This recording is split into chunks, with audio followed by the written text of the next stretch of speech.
Hey guys, welcome to another episode of SportsRoom. I'm Reuben and with me here is Anirudh.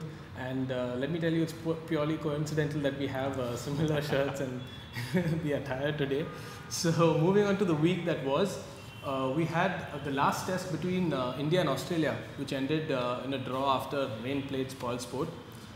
Still historic. Yeah, still historic. India won the 4-match series 2-1 and this is the first ever victory. So enjoy the series, right? Of course. Yeah, that was a great series that we had. Then moving on, we have India, the Indian football team won their first AFC Cup match in 55 years, beating Thailand 4-1 and then they lost to the host UAE 2-0 in the following match. That will be a talking point for today, so we will get to that later. In European football, Tottenham beat Chelsea 1-0 in the first leg of the League Cup semi-final, where in Spain we had Real Madrid lost to Real Sociedad in La Liga, which leaves them fifth in the halfway point of the La Liga season.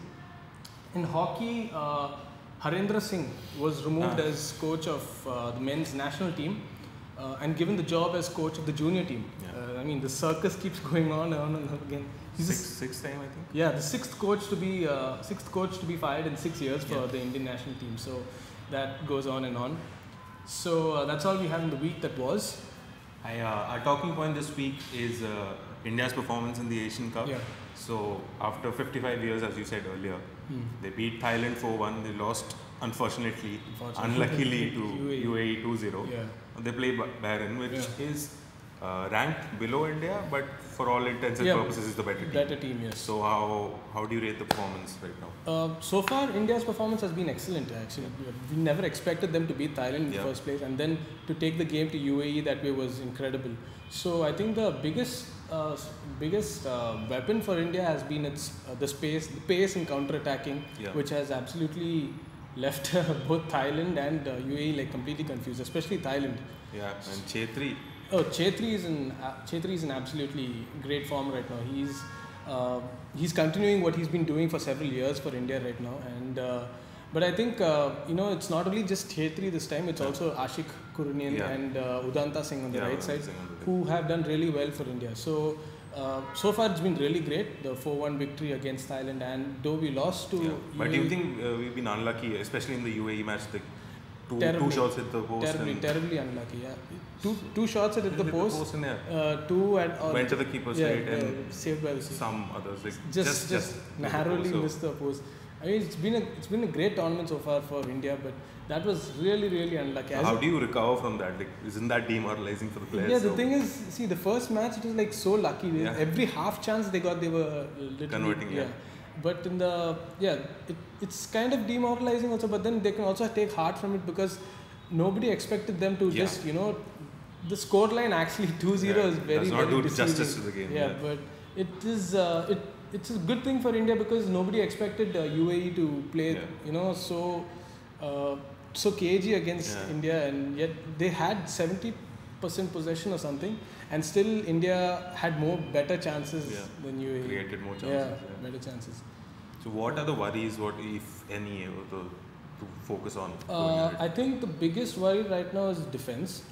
Defense is one thing because even though UAE had most of the possession, both their goals were on counter-attacks, which means they couldn't contain the UAE attacks. And at the same time, I think the centre-backs are a bit of a worry, but the other biggest problem for India is they're playing a very high-intensity game, high pressing.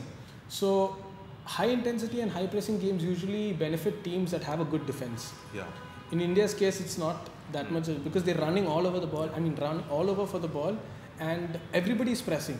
So high intensity has those moments of low intensity in which India is sort of faltering. So I think that is also another worry for India. And what are the chances? If India does make it through, who are we likely to? Oh yeah, that is another problem because now it's actually relatively easier teams. We now have South Korea, China, Australia, Syria, Jordan, these kind of teams in the next round, most probably. So we're hoping it's at least Syria or Jordan. Maybe Australia, they'll just take revenge for what happened down there. So that was the talking point, India's campaign in the AFC Asian Cup. And the week ahead we have India's ODI series starting against Australia. A big one because, biggest talking point right now is Dhoni coming back and babysitter Rishabh Pant going back home. So it'll be starting on Saturday. The first match is on 12th at Sydney.